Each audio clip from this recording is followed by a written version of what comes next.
In this lesson, we'll be discussing intelligence sources and confidence levels. To build a baseline or basic understanding of an organization's cybersecurity landscape, one must first identify viable intelligence sources and leverage those to gather the necessary information before commencing cybersecurity operations.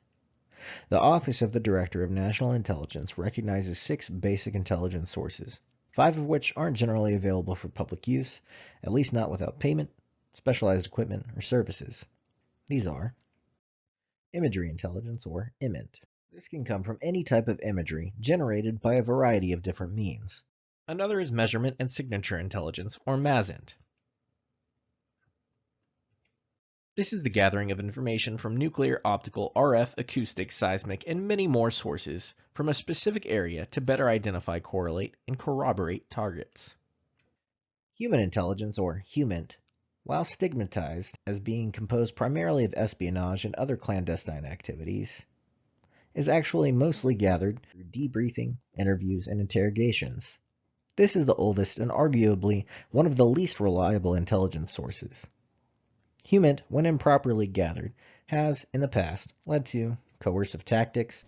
Now tell me, where are the others? Eat me! Miscommunications. Do you understand the words that are coming out of my mouth? And some generally weird practices. What are you gonna do? Annoy him into talking? Ha ha. 2, 3, 4.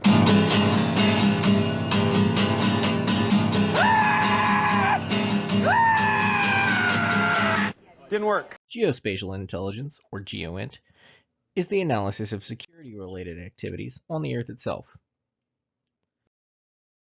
Next is signals intelligence, or SIGINT, which can be broken up into 3 subdisciplines: electronic intelligence, or ELINT, foreign instrument intelligence, or FISINT, and communications intelligence, or COMINT, which is the most useful to us. COMINT is closely tied to cybersecurity in the sense that all network transactions, from phone calls to emails to file transfers, are considered a type of communication. That is, they are 2 discrete machines transferring information between one another. With the rise in the Internet of Things, more and more COMINT is available. Cybersecurity operations utilize COMINT to fuel communication security, or ComSec.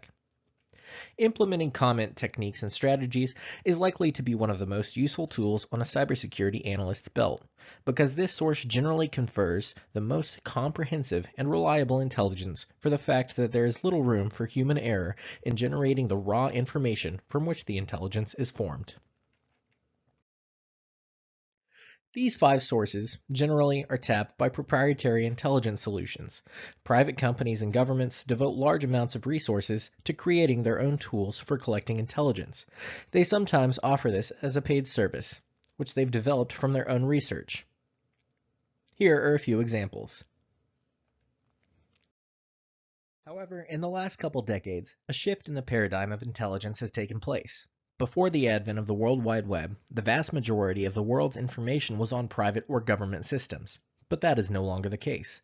An article from Science Daily estimates that as of 2013, 90% or more of the world's digital information was generated between 2011 and 2013.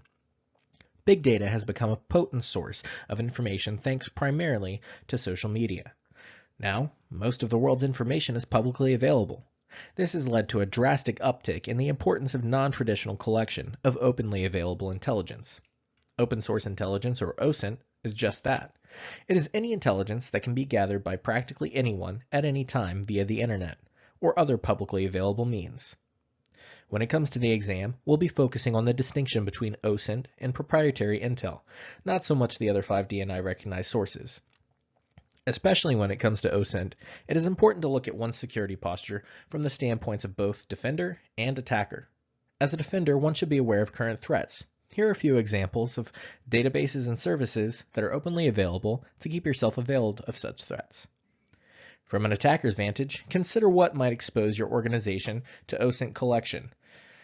Such methods can include Google hacking, but we'll cover those with greater depth and breadth in later lessons. OSINT has been around as long as people have been trying to keep secrets, and it is only recently realizing its full potential. Author Tom Clancy was once questioned by the FBI about his novel, Hunt for the Red October, regarding the accuracy and detail of the way that his fictional military naval vessels were laid out.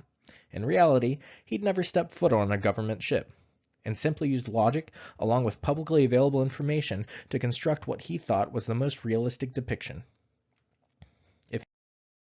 If you were anything like Mr. Clancy, selecting intelligence will go farther than choosing between open source or closed source. You must also consider the qualitative features of a source. Timeliness addresses how current an intelligence source is. That is to say, threats change over time. Old methods are discarded and new ones are adopted as the cybersecurity landscape in turn adapts to the threats.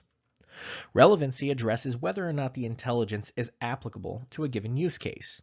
An exploit for an Android device is not likely to be relevant to a Windows OS. Accuracy addresses the validity and integrity of the intelligence. For test-taking purposes, accuracy also takes into account the scope of the intelligence. When I think of this element of an intelligence source, I prefer to refer to it as precision. Precision deals only with how general or specific the source is. But again, for the purposes of the test, think of it as accuracy. The last element to consider is confidence level, which addresses the reliability of the intelligence source. The MISP project has codified a scale for the purpose of relating estimative terminology to a numerical probability regarding reliability of a source. If you absolutely need an acronym, just remember TRAC or TRAC. Here I've laid out a chart of MISP's confidence levels as estimative terminology, which are almost no chance, very unlikely, unlikely, roughly even chance, likely, very likely, and almost certain. Each of these correlate to alternative estimative terminology, a percentile probability of reliability, and an associated numerical value. It's pretty straightforward, just take a look at it. I'd like to note that when expressing confidence levels, there is never no chance. Neither can there ever be a complete certainty. There is always room left for error and unforeseen factors, which we will address in future discussions. When referring to intelligence, CompTIA emphasizes that it is threat intelligence. That is to say, what intel is out there that is timely, relevant, accurate, and reliable regarding potential threats to my organization's security.